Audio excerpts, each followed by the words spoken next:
hope you guys enjoyed the video. If you haven't seen the previous videos, click the links down below and subscribe right over there. And yeah, bye! Hi guys, it's Aiden. Welcome back to my channel. Or if this is the first video you're seeing of me, then this is definitely a very personal first video for you to encounter with me. But if that happens to be the case, then hey, what's up? I'm very excited and also a little nervous for this video. I'm not gonna lie, I'm not usually nervous when I film videos, even when I talk about topics that are a little more personal and intimate with me, but I'm a little nervous for this video. I'm not gonna lie. I'm very excited though. Today is gonna be the second episode of this new series that I've started on my YouTube channel called Soft Spoken Sessions. I'll try to summarize this very quickly because I kind of talked about it a lot in the first video, but I wanted to start this new series on my channel where I create a very personal, intimate, gentle healing space on the internet, especially with my YouTube channel, where we just sit here and we talk about things. I talk about things that I've been through because I've been through a lot, and I think one of my strongest traits as a human being is my compassion and the way that I've been through so many different things, and it's made me come out of all of it a more soft and gentle, empathetic human being, which I think is kind of rare. So that's my goal with this series, and I hope I've been able to achieve that even just for a couple of people out there. In this video specifically, we're going to be talking about everything to do with me being gay and growing up being gay, my coming out story, my childhood. We're going to talk about some more adult things like sex and losing my virginity, me sexualizing myself at a very young age and how that really affected me in a lot of ways, and just everything. There's no topic off the table here. If you've ever watched any of my videos, you know that I'm very open with pretty much everything I talk about, so nothing's off the table, nothing's too taboo here. I want to film this video because I know there's a lot of people out there who could probably get some comfort in hearing my experience and the things that I've been through, and maybe learn a thing or two and learn from my mistakes and some of the decisions I made, because it's been rough. Sorry for the long intro, I just wanted to get all those things out of the way. If you enjoy this video, give it a thumbs up. Consider subscribing to my channel because I post videos literally every other day. Making YouTube videos is my favorite thing on the planet, and it has been since I was literally like 8 years old. So hopefully there's something on my channel for everybody. Follow me on Instagram while you're at it, all the YouTuber influencer stuff I'm supposed to say. And with that being said, let's unpack some of my trauma. So I have 4 different kind of chapters, I guess you could call them, of things that I want to talk about, just to kind of divide up this video and make it chronological with my personal story. The first one being childhood. So for me personally, from a very early age, always liked more girly things. I was always obsessed with Disney princesses. I remember when I was about 4 years old, I got this Little Mermaid blanket because The Little Mermaid was my favorite movie ever. And I got this Little Mermaid blanket and I literally took scissors and cut a hole in the blanket so I could wear it as a dress and walk around the house in a dress.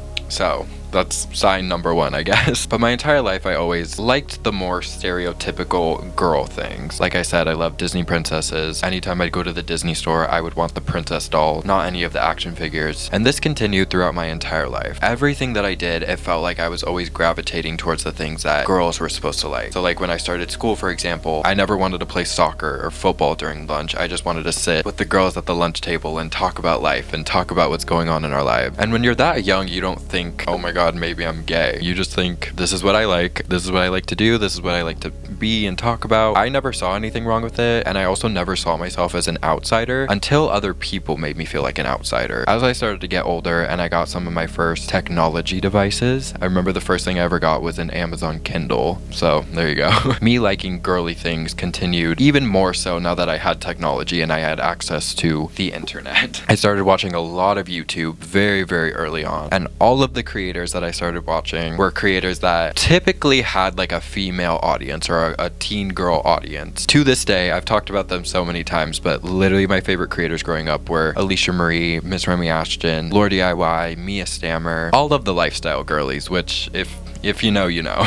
All this to say, I always gravitated towards more girly things, and like I was touching on a little bit ago, I never saw this as an issue, or I never saw this as something wrong with me, or even me being an outlier, until other people pointed it out and made me feel not only like an outlier, but like something was wrong with me. And that was always weird for me growing up. Having all these people point at you, being 6 years old and saying, you're gay, or you're trying to act like a girl, or that's for girls, I don't know why you're doing that. Why are you playing football with the guys? Why are you just sitting there talking to all the girls during lunch? And again, like, you're so young, you don't know why. It's just what you like and what makes you feel comfortable. So very early on in my life, everybody always pushed on to me the fact that I was gay. Before I knew, I'm talking like being 4 or 5 years old, people would tell me I was gay. And yes, I did understand why, but I also like didn't. You know, as I got older and as people started to specifically tell me why they thought I was gay, it's because I only hung out with girls, or it's because you're liking these girly YouTubers, or I would go to school and talk about these girly YouTubers, then people would point that out and say, this is why you're gay. Because do you see any of the other guys your age doing that? Do you see any of the other guys your age watching Alicia Marie or watching Lord DIY or sitting with the other girls during recess? No. So you must be gay. And they were onto something. They were onto something. I'll give them that. But I also, like, I've talked about this a couple times on my YouTube channel, but I just think talking about someone's sexuality when they're really young is so weird. Yes, obviously, I was gay. Thank you so much for pointing it out. But when you're 6 years old, you're not thinking about that. And so everybody just made me feel so weird about it. And it planted this seed very early on in my head that being gay was bad. Now, I do want to just say, and I think this is a good time to address this, my entire family, I'm talking dad, stepmom, grandparents, aunts, uncles, cousins, everybody has been very supportive of me being gay. And I do also just want to say that I know that that is very, very much not the case for a lot of people. So I'm very grateful that I had a support system as I was figuring myself out and figuring out everything about myself and who I ended up, you know, wanting to like and wanting to date. I'm very thankful that I had that, and I also recognize that a lot of people don't have that. And I also do want to just say there's a couple things we're going to talk about with me experiencing things with other guys and dating other guys, all of that stuff. And I do just want to say, I guess this is kind of just a disclaimer. I'm talking about my own experience, obviously, with this whole video, and I do recognize a lot of people are going through really, really horrible, dark, scary experiences. And I'm also going to be talking about my experience being a white gay guy. There is so many things and so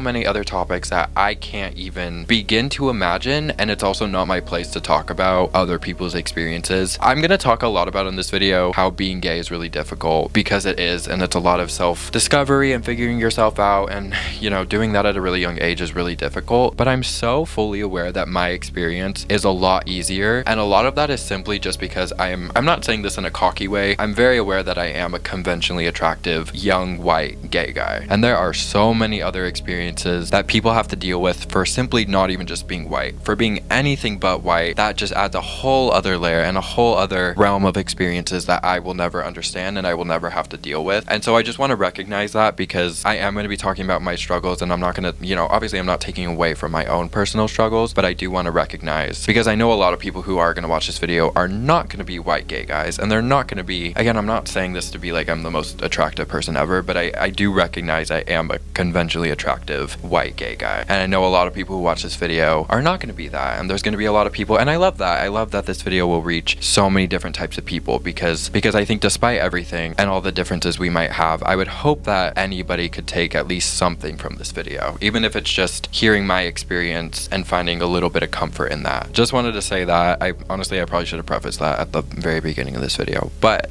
what were we talking about? Damn, I lost my train of thought. I don't remember what I was saying before that. I think I was talking about something to do with, like, I had a very early seed planted in my head that being gay was bad because everybody was telling me all the time. And I also kind of internalized that because everybody was constantly reminding me of it. I just remember thinking, if everybody keeps telling me this over and over and over 5 billion times a day, clearly it has to be a bad thing, or it's something wrong or different with me, because why do people keep talking about this? If it's like, if it was a normal thing, nobody would talk about it, you know what I mean? Unfortunately, kids are just that way. As young as I was and I was trying to figure it out, so were all the other kids. And I'm not saying that to say that they should have been saying that to me, or not even just me, but anybody in general. But also, you know, you do have to recognize there are just standards in society, not even standards necessarily, but more so expectations. You know, from a very early age, it's like boys like the color blue, they like watching sports, they watch these types of TV shows, this, that, and the other thing. And girls like pink and princesses and dressing up, wearing makeup, feeling pretty. And if there's any sort of overlap, then people start to question, and they start to, whether it's intentional or not, they do start to make you feel bad about it. Even if you're literally like 8 years old, people will start to make you feel bad about it, intentionally or not.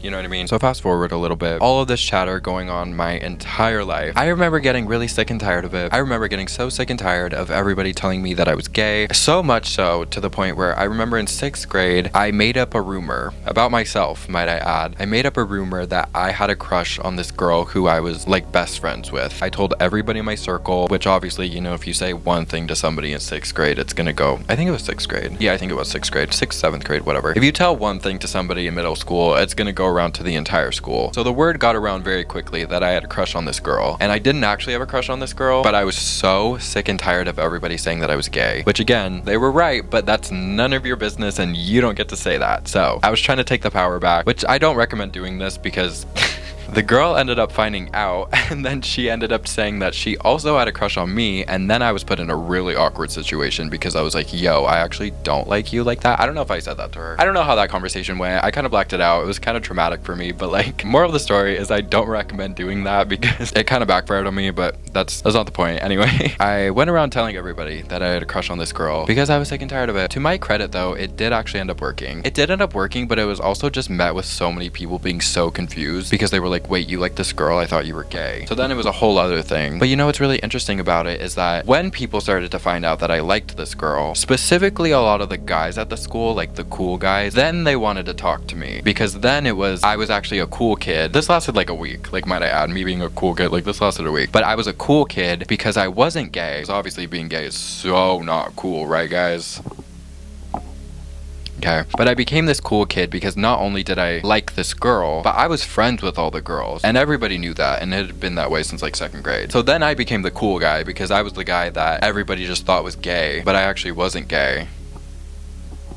You know, it's a little rocky there. I wasn't actually gay, but yeah, I was friends with all the girls, which is every middle school boy's dream. Every middle school straight boy's dream. So that's a little example of how my life, you know, panned out for me a little bit. But now we're gonna get into the next section of things that I want to talk about, which is the realization. The moment that I fully realized, oh, maybe they were right. I had this realization when I was in 8th grade. There was this one guy, let's give him a name just for fun. Ooh, I have so much power right now. I can pick any name I want. His name was Joshua.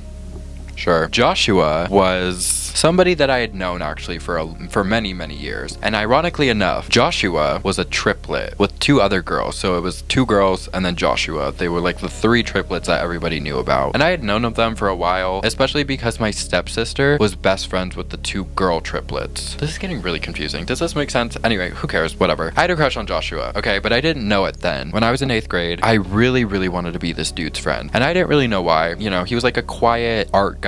He was really good at art, and I remember I was like, oh my god, this is so cool, like we could be friends maybe. But I quickly learned that I did not want to be friends with, well, I did want to be friends with him, but I quickly learned that it was more than that. And I say this because the reason this all started actually was because it was like the middle of the school year and my teacher decided to switch seats for I think it was like the new semester or something, and I ended up sitting next to him. And so then I really got to know him after sitting next to him for a couple weeks, and that's when I started to realize that I really wanted to be his friend and that I actually liked him. He seemed cool, whatever. Over the preceding following months, I started to get so unbelievably nervous around this guy. And at the time, I just brushed it off as I just thought he was really cool and I really, really, really wanted to be his friend. And so that's why I was getting nervous around him. It's just because I thought he was cool and I wanted to be his friend. Right? I don't even know what specifically made me come to terms with the fact that I actually just liked him. But I remember telling my 2 friends, the like literally 2 friends that I had in middle school, I told them about it. This was also like the first time I had ever come out to anybody ever. They were very supportive of it. They also were like, we know, which... But I had finally accepted to myself after months and months of sitting next to this dude and him making me so unbelievably nervous, which I don't even know why, but I finally had accepted not only did I have a crush on this guy, but that I was gay. And the world kept spinning, let me tell you. So that was my realization. I'm kind of tempted to tell you the full story of what ended up happening because it was very traumatic for me because he ended up finding out. And it wasn't me that told him. It wasn't me that told him. It was one of the 2 girls that I told, and it was a whole thing. Yeah, that was really traumatic for me, but we don't have time to talk about that because now we have to talk about sex. I'm just kidding, but I literally wrote in my like notes, like the topic is just sex. So, okay. I'm just kidding. Well, before we talk about sex, I literally talk about sex and hooking up with people all the time on my channel, so I don't know why I'm like a little uncomfortable right now. I'm just gonna drink my apple juice. Hold on. Anyway, before we talk about all that stuff, I want to quickly talk about my experience with coming out to my family. Like I said, I'm so incredibly thankful that I had a family that was very supportive of me, especially because I know that that's not the case for a lot of people, unfortunately, which sucks, and I hate that. My experience with coming out was so boring. If you watched me before, you've heard this story, even though it's not really a story because literally nothing happened. In the beginning of 2022, which I think I was like 15 at the time, maybe something like that. I met this guy on Instagram and I really wanted to go on a date with him. This was like the first ever date that I was ever gonna go on. I was so nervous, whatever, and I needed to tell my parents. Well, I needed to ask for permission first of all because I was 15. I had to tell my parents what was happening. Like, my parents knew, you know what I mean? Like, they knew. They even hinted at it a couple times. Same thing with my grandma. I remember my grandma, even when I was in like 6th or 7th grade, she asked she was like, do you have a girlfriend? And I was like, no. And she was like, do you have a boyfriend? And I was like, no. Which I didn't, but like, I had to tell my parents. I remember I was so nervous to tell them. It wasn't a big deal because I knew that they knew already, but it was just the actual act of me physically saying it that was really terrifying to me. But it really wasn't anything crazy. I had a therapy session that day, and then my stepmom picked me up from that therapy session, and I asked if I could go on a date with this guy, and that was that. And then I got home and I asked my dad the same thing. I said, hey, can I go on a date with this guy? And they just literally were like, okay, sure. They asked like who he was and how I knew him and whatever. That's how I came out to my parents. Super exciting, super interesting, super I've also said this many times in my teen talk series I have on my channel, so I'm gonna sound like a broken record if you've seen those videos, but I think it's important to, you know, put in this video, you can come out in any way that you want. I just described the most boring, easy, mundane coming out experience you've probably ever heard in your life, and I did that because that's what was most comfortable for me. I didn't feel comfortable sitting my parents down and having a really serious conversation and telling them that I was gay. I didn't even really feel the need to tell them about it until I actually, and even this, like, it wasn't even me telling them I was gay. It was literally just me saying, can I go on a date with this guy? And me saying guy, obviously, you know, hey, I'm a guy, he's a guy, gay, you know, but it didn't need to be like a crazy conversation. If you want to make it a big deal, then that's totally fine, and, you know, more power to you. But I think a lot of people get really nervous to come out because they don't really know how to go about it. And I just want to say, you can do whatever makes you feel comfortable. It made me feel the most comfortable to do something a little more tame. And if you want to do that, then that's totally okay. Again, I'm saying this, I know I'm very thankful that I had a family that was supportive, and I know a lot of people struggle with coming out specifically because they don't have a supportive family, so I understand that. I just wanted to throw that in there. So now let's talk about sex, should we? Because I have a lot to say about this, and it's a lot of sad things that I put myself through, and I think a lot of people put themselves through, and I just have a lot to say about it, so buckle up. So I lost my virginity when I think I was 15. I think I was 15, about to turn 16, like a month and a half later. I lost my virginity because I was in a relationship, and I say relationship with quotes because I really don't count this as a relationship. Yes, it was technically my first relationship, but it literally, I don't count it as my first relationship because I wasn't actually in love with this person. I was 15, you know what I mean? And also the relationship it only lasted like 2.5 months, and we only saw each other twice in person. Granted, one of the times we saw each other in person was for like 3-4 days. I just don't count it, you know what I mean? But it is important because this is the person that I had my first kiss with and I lost my virginity to. My losing my virginity story is it's nothing crazy. I mean, you can kind of put 2 and 2 together, imagine how it went. I lost it in a hotel room. So it was fine. I don't regret it necessarily. It was kind of nothing to me. It was painful because I was, you know, on the bottom, but what can you do? So that's that. I lost my virginity when I was 15, and then I literally didn't have sex again until I was 17. I took a 2-year break, 2-year hiatus. I said, this is not for me. I'm just kidding.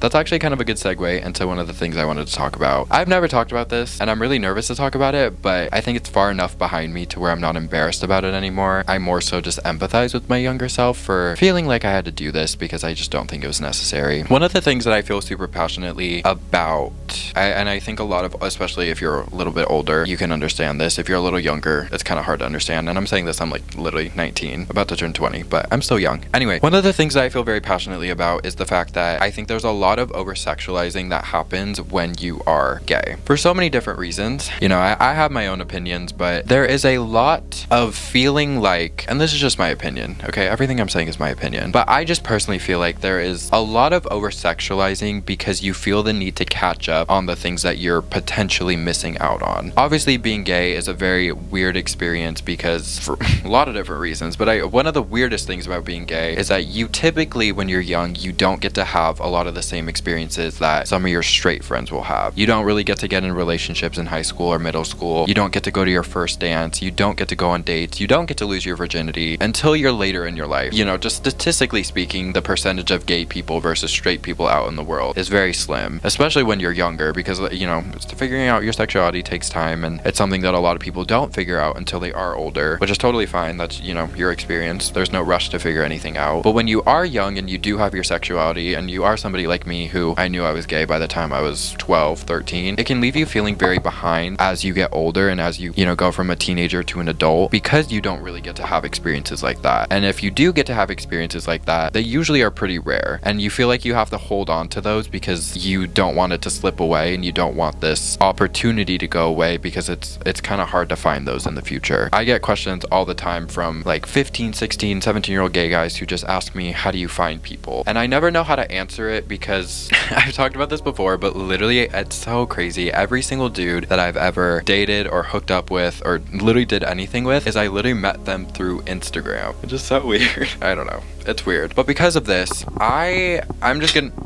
Oh my god, that scared the shit out of me. I'm just gonna be honest. I started to sexualize myself at such a young age. It actually breaks my heart, because again, I don't blame myself, because I understand why I felt the need to do it. When I was about 15 years old, I downloaded the infamous app called Snapchat, which I just have to say how much I hate that app, and I think we should get it banned. But that's just how I feel. I downloaded Snapchat, honestly just for fun, because all my friends had it, you know, this, that, and the other thing. But I very quickly realized how easy it was for me to connect with other gay guys my age through Snapchat. Because when you're that young, like, you can't really go out and experience life fully just yet. The only gay guys I even knew of were these like 3-4 gay guys at my high school who were super flamboyant and super confident in themselves and whatever, which is totally fine and happy for them, and I didn't have a problem with that, but that's not what I was attracted to. And so, like, there was no one for me, you know what I mean? Like, I didn't have anybody that I could experiment with. Not that you go into viewing relationships as experimenting, but, you know, every other kid my age was getting, I mean, my stepsister even was getting into relationships and having her first kiss and going on dates and doing all these things, and so was every other kid my age, especially when you're in school, and I didn't have that. And it made me feel really weird, and it made me feel like I was getting left behind and everybody was doing all these things. So I downloaded Snapchat and very quickly realized that I could find other guys my age on there, even if they were halfway across the country or 3 states away or literally in a different time zone. I was able to find a bunch of guys, and I very quickly started snapping so many different guys. Honestly, it's like, it's so crazy. I was like 15, but I would be snapping like 30-40 guys a day.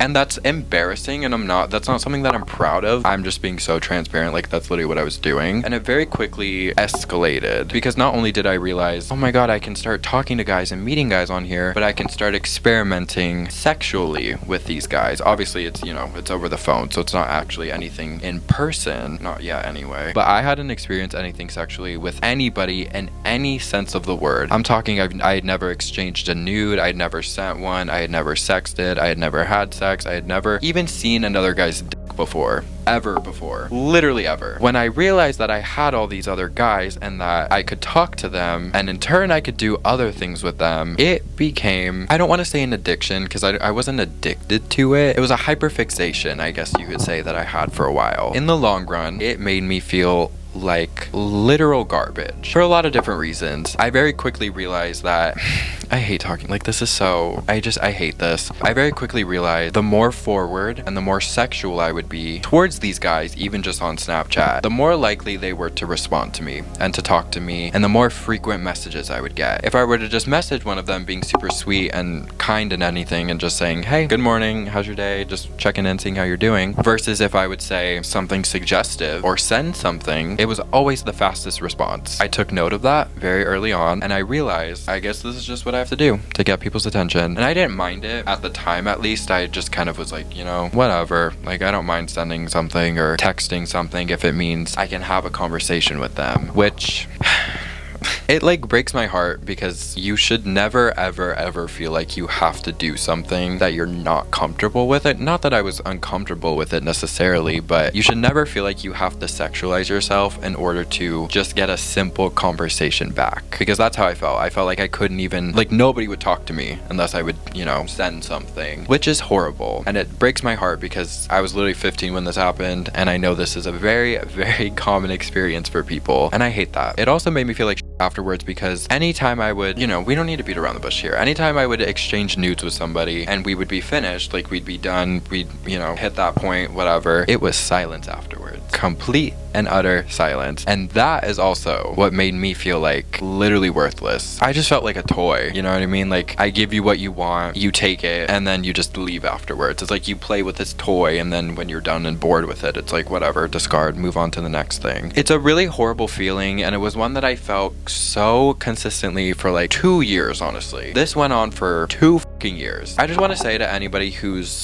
going through something similar, or maybe you're 15 and everything I'm saying is like exactly explaining what you're currently going through. I do realize that nothing I can say is going to change people's minds, and I don't have a magic wand that can make you stop, but I will advise you to please just trust the fact that when you become an adult, you will be able to have experiences and you will be able to do things, and that you don't need to do what you're doing now just to make up for the fact that you think it's something you should be doing. I don't like to knock myself or beat myself down or get mad at myself for doing that stuff, for doing anything, but especially that stuff, because I don't really need any help in the beating myself up department. I've done that enough in my life, and it doesn't lead anywhere productive. I hate that I did that, and I hate that it went on for so many years, because it ruined my life, honestly. I was gonna say it ruined my day, but it was more than that. It made me feel unlovable, because it felt like nobody was actually gonna ever appreciate me for me and my personality, and appreciate me for anything other than my body or the things that I have to offer as a person. Like, not only did it make me feel that way, but it also just kind of like, I lost faith in humanity. And I don't say in humanity necessarily, but I lost faith in like the gay community, because every single time I would talk to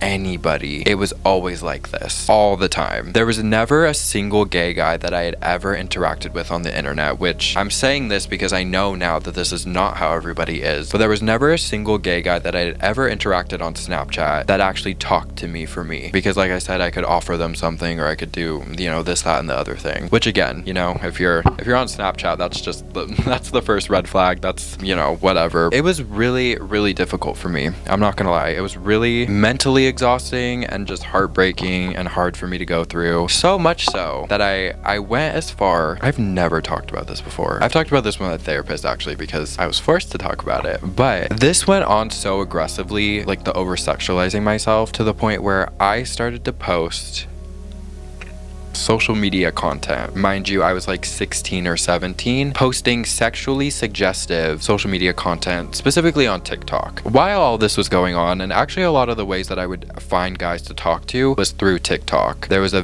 very specific community, still to this day I'm sure it's going on, but I just have nothing to do with it, and anytime something like this pops up, I click not interested. There's a very specific community of teenage gay guys on social media who, you can just post on social media, especially on TikTok. It's like you post anything. You can have 300 followers, you could have 1,000 followers, you could have 500,000, whatever it might be. You attract a gay audience, and there's a very specific gay community there on TikTok of honestly just horny 15, 16, 17-year-olds who, they all just, I don't even know how to explain it. It's like they all know each other. It's so weird. Like, I can't even explain it. It's like they all know each other. They're all snapping each other, and then I wanted to be a part of that, so then I would post TikToks. Literally, I'm not kidding. My account was deleted, by the way, by TikTok, because as they should have, it's literally minor safety, but I was literally posting like completely suggestive TikToks. Nothing crazy, like I wasn't out here literally posing like naked, because you literally cannot do that, but I was posting horny TikToks, or just me talking about snapping guys. It was gross, and I'm not saying gross to be like, if you watch those videos, you wouldn't think, maybe you would, I don't know what you would think, I'm not gonna say what you think, but it was nothing like mean or aggressive to people. I just say it's gross because it's like no 15, 16, 17-year-old should ever be posting stuff like that. And it's so funny because I didn't want to be posting stuff like that. I knew it was wrong. It made me feel gross. It made me feel weird, but it was the only way I knew guys would talk to me. And I also liked the validation of getting comments on TikTok of guys being like, "You're so hot, add me on Snap," this, that, and the other thing. It was obviously a lack of insecurity that I felt the need to get security from these things that are just so unsafe and so unhealthy. I hate saying this, but there were a lot of like very predatory men that were like preying on me, and I didn't care. I was like, you know what, at least I'm getting attention from somebody. And I know that's a very common thing that a lot of people feel, and luckily it never translated for me into anything in real life, like a real life experience, but I know for a lot of people it does, and that is a whole other conversation that's really, really scary. But yeah, my TikTok account was very quickly deleted. My parents found out about it, and to say they were unhappy about it is understatement. I remember I was so embarrassed. I remember I was so embarrassed when they found out. Unbelievably embarrassed. I knew they were gonna find out at some point, but I was just so in over my head that I just liked the validation. Kind of just the core of it all. I just liked getting validation from whoever it was. Obviously, I liked it more when it came from somebody who, when I clicked on their profile, like, I thought they were attractive. But even if it was an anonymous profile, someone just complimenting me, because I used to feel so ugly, insecure, and I used to think that I was so ugly that no guys would ever like me, and that I was just this skinny little gay boy that nobody would ever like and nobody would ever want to do anything with, and whatever, you know, literally whatever. But because I was so insecure and I was getting the validation, it made me feel better, which, like, it didn't. It's like putting a band-aid over a bullet wound. Like, it's not doing anything. It might feel okay for like a second, but it's not healing you in any way, and it's also, you know, it's not doing anything. So that was my experience, sexualizing myself and making myself feel like a toy and an object. Just horrible and awful. I don't really know when the switch for that stopped necessarily. I know one day I just literally unadded everybody out of nowhere. Didn't say anything. I just unadded everybody except for like maybe like 3 or 4 guys who I actually felt like I had a little bit of a connection with. I just unadded everybody. I think I just woke up one day and it just felt gross and it felt weird, and I hated it. I didn't like who I was. I didn't like who was making me feel. I didn't like the way all of these guys were making me feel. So I just unadded most of them. And then soon after that, I ended up getting into my first relationship. I'm not even going to talk about it in this video because that's a whole other video that I probably will make at some point, just talking about my first relationship and how that went, because we dated for about a year. We were long distance for a little bit, and then we moved in together. And I have a lot to say. I have a lot. Oh, do I have so many things to say about it. Oh my god. But that's for another video and another time. Sorry to make you wait, but I can't even get into it in this video. But the very last topic I wanted to touch on in this video is adulting, and kind of for the finale of this video, just talking about where I currently am and what my relationship is to guys and to dating and to doing everything and whatever. Well, I guess I do just have to say my first ever real relationship ended in December of last year. So this whole year I've kind of been in breakup recovery and breakup healing, because one thing about me is I get attached, and it's a whole, again, I don't even want to get into it in this video because it's a whole other thing. I've been in my healing journey, my healing era, if you want to call it that, for the majority of this year.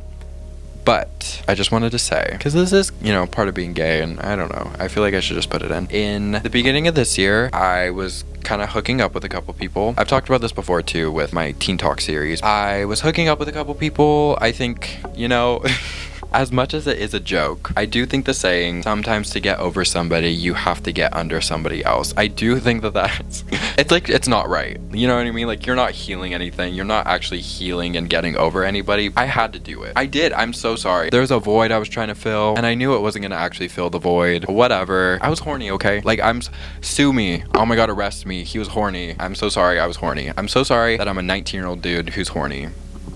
Sue me. Sue me. I'm so sorry. But anyway, I was hooking up with a couple people, kind of here and there, whatever. I did quickly realize that it was not healing anything, which, like, duh, you know what I mean? I think part of it was my last relationship just really did a number on me in so many different ways. And I'm not even saying this out of anger towards him, because I was really angry towards him for the first couple months, and now I'm kind of at the point where I've healed and I'm okay. I don't wish him any harm and whatever. I do think part of getting out of my first relationship was, it was a lot of emotions, it was a lot of feelings, it was really difficult, and I think part of me felt like I was never gonna find somebody, this is like so weird, but a part of me felt like I was never gonna find somebody who was gonna like me again. And so this is so bad. This is so bad. I'm sorry, okay, but I'm just being honest, okay? I think part of me felt like I had to hook up with people to prove to myself that I was still attractive. I'm sorry, okay? It's not good, it's not right, I'm admitting that. I felt like I had to do that. Okay, I just have to put in this little disclaimer because I'm editing this and I feel like this is not coming, like, I didn't explain this in the right way. When I say I feel like I had to do this, that wasn't something that I realized in the moment. I'm more speaking about the present and how I feel about it now, and like hindsight 2020, looking back at the situation, this is how I feel about it. When I was originally going through it and, you know, going through the waves of all of these different emotions, I wasn't thinking I was doing this to fill a void. I was doing it thinking that the void already was filled, and that's why I was able to do it, was because I was already healed and everything was fine. Obviously, we realized that is not the case now, but I didn't realize that in the moment, and now that I'm talking about it, I realize it, and that's why I'm talking about it, saying I felt like I had to do it, because I wasn't thinking that in the moment. That's obviously, if you're going into doing something like that thinking this is just to fill a void, then that's none of my business, but I don't think that's totally right, and I just don't think you should be playing with people's emotions like that. But now you're about to hear about how much of a dick this guy was. So, karma is my boyfriend.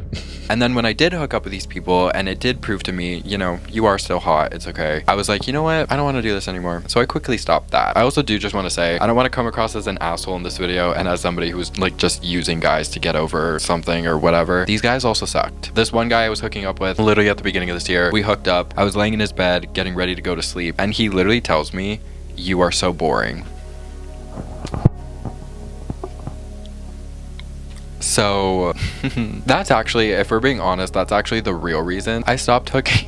That's the real reason I stopped hooking up with this guy, because I was over it. I was like, I cannot believe you just insulted me like that. Like, that's crazy. Anyway, we're moving on. I don't know why I brought this up. I just wanted to give you guys an update on where I currently am, which is, I don't actually know how I feel about dating right now. I think I've talked about this before, but I'm really focusing on my career, which is content creating, which has been so much fun. It's also been my dream to do content creating as a job my whole life. So I'm really trying to like make as much money as I can. And it's been going really well actually. And I've been very excited about that. So when it comes to dating and talking to people and this, that, and the other thing, I'm not really doing that. I'm not against it necessarily. Like, I think if something were to come up or something were to happen, I wouldn't be so against it, but I'm also not really searching for it, and I also kind of literally don't have time. I'm literally always filming, editing, doing something, working in some capacity, so I don't really have time, but I'm also open.